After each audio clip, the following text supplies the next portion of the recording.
Olá pessoal, bem-vindos! Hoje nosso papo é sobre um tema super importante na urologia, o câncer de pênis. E a gente vai fazer isso de uma forma bem prática, analisando o que os guidelines mais recentes, como os da EAU, ASCO e da NCCN, nos dizem sobre o manejo dessa doença.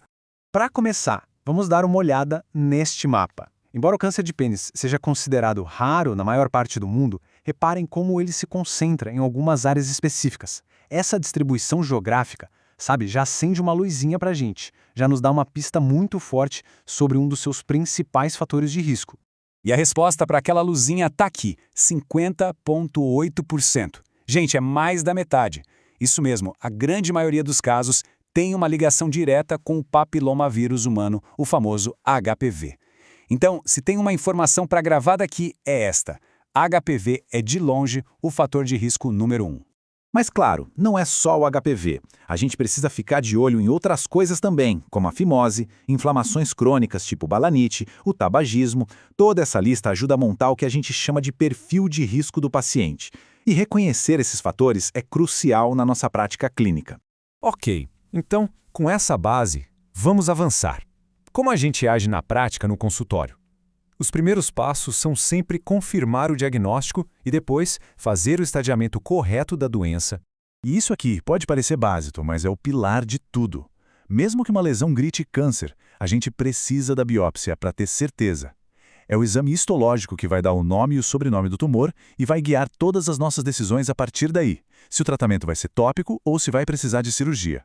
Diagnóstico na mão, é hora de estadiar. E para isso a gente usa uma linguagem universal, o sistema TNM. É bem lógico. T de tumor, para ver o tamanho e a invasão dele. N de linfonodo, para checar se já chegou nos gânglios. E M de metástase, para saber se espalhou para outros órgãos. Essa tabela, então, junta tudo isso para nos dizer em que estágio a doença está. Agora, vamos dar um zoom aqui no N e no M. Entender essa classificação em detalhe é fundamental. Por quê? Porque, como a gente vai ver já, a situação dos linfonodos é o que mais vai impactar o prognóstico desse paciente e definir o caminho do tratamento. É o X da questão. E para não restar nenhuma dúvida, olha só essa frase.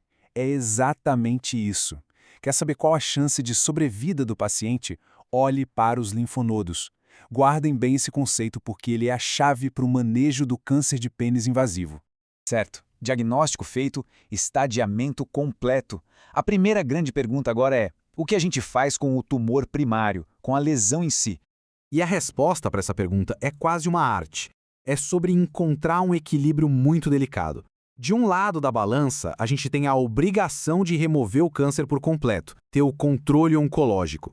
Do outro, a gente quer preservar ao máximo a função do órgão e a qualidade de vida do paciente.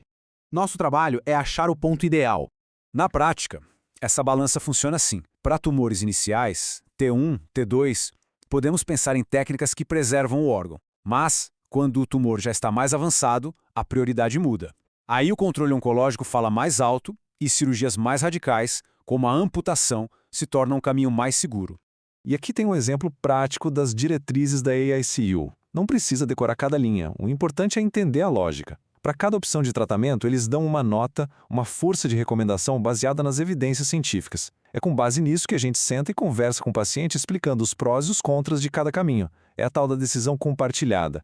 Beleza, falamos do tumor. Agora, vamos voltar para o nosso ator principal em termos de prognóstico, os linfonodos regionais.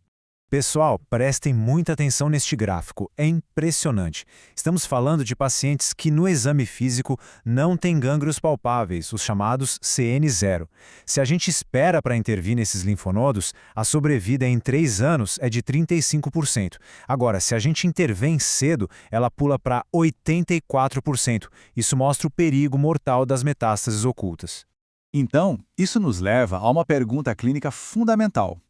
O que fazer com aquele paciente que chega no consultório e, aparentemente, não tem linfonodos doentes? A resposta está neste passo a passo.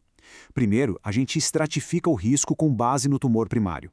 Segundo, usamos técnicas mais apuradas, como a biópsia do linfonodo sentinela, para procurar por micrometástases. E terceiro, se a gente achar qualquer célula doente ali, por menor que seja, a gente age rápido e faz a linfadenectomia terapêutica. Agora, para a gente ir finalizando, vamos falar rapidinho sobre o que fazer nos casos de doença avançada e como funciona o acompanhamento desses pacientes a longo prazo. Quando a doença já se espalhou, a gente entra no campo da terapia sistêmica. O padrão ainda é a quimioterapia à base de platina, mas a grande novidade, a esperança no horizonte, é a imunoterapia. Os estudos estão mostrando resultados bem promissores e podem mudar o jogo para esses pacientes no futuro. E o tratamento não termina na cirurgia, viu? O acompanhamento depois é vital. Repare na tabela como as consultas são bem mais frequentes nos primeiros 2 anos. Sabe por quê? É porque a maioria das recidivas acontece nesse período. E pegar uma recidiva no comecinho pode significar uma nova chance de cura.